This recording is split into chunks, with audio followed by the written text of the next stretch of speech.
हीरू ने, भाई हीरू की शादी हो गई, हीरू ने तो फेरे ले लिए। मैम ये क्या बोल रहे हो? भाई हीरू जो है वो हीरुडेनेरिया को रिप्रेजेंट करता है, ने जो है वो नीरीज को रिप्रेजेंट करता है, और फेरे जो है वो फेरिटिमा के फेरे को रिप्रेजेंट करता है। अब हीरुडेनेरिया, नीरीज और फेरिटिमा, इनके बारे में इतना क्या खास है? मैम तीनों एनेलिडा के बहुत इंपॉर्टेंट एग्जांपल हैं।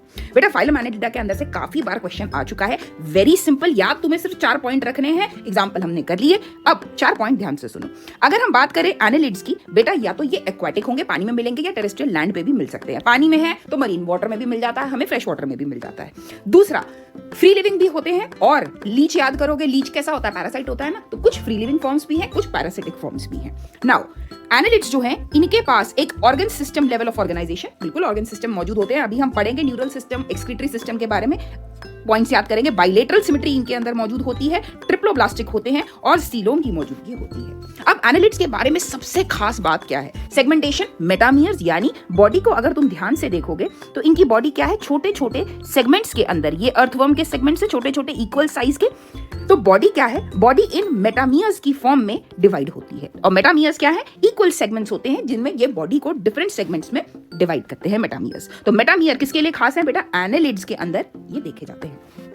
दूसरा, अब सिस्टम पे आते हैं, नेफ्रीडिया। पर नेफ्रीडिया टर्म का यूज कहां होता है? ये रेफर कर रहा है एक्सक्रीशन के बारे में, यानी लीचेस के अंदर, नीरीज के अंदर और फेरिटिमा के अंदर भाई नेफ्रीडिया नाम के स्ट्रक्चर मौजूद होते हैं, जो एक्सक्रीशन में बॉडी से एक्सक्रीट करने के लिए और ऑस्मो रेगुलेशन के लिए इंपॉर्टेंट रोल प्ले करते हैं। तो नेफ्रीडिया अगेन की फीचर है, याद रखोगे। क्या देखोगे बेटा? एक ventrally located double nerve cord मौजूद रहती है, या जिसे हम डबल वेंट्रल नर्व कॉर्ड भी कहते हैं।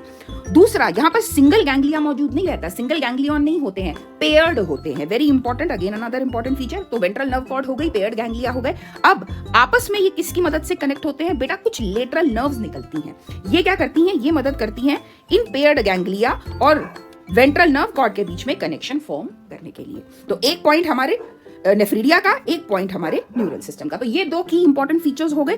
साथ ही साथ अगर हम बात करें इन एनालिड्स के अंदर, बेटा डायोशियस और मोनोशियस, इन 2 टर्म्स को कब यूज करते हैं? मोनोशियस का मतलब होता है जब दोनों male and female reproductive organ same he body में मौजूद है। अब एग्जाम्पल देखो अर्थवर्म का, दोनों अर्थवर्म क्या है? फेरिटिमा क्या है? मोनोशियस है। ऐसे ही लीचेस जो है, या जिसे हम हर्माफ्रोडाइट भी कहते हैं, मोनोशियस के एग्जाम्पल में ये दोनों आ गए, लीच और फेरिटिमा। दूसरा एग्जाम्पल है डायोशियस का, यहां पर आता है नीरीज।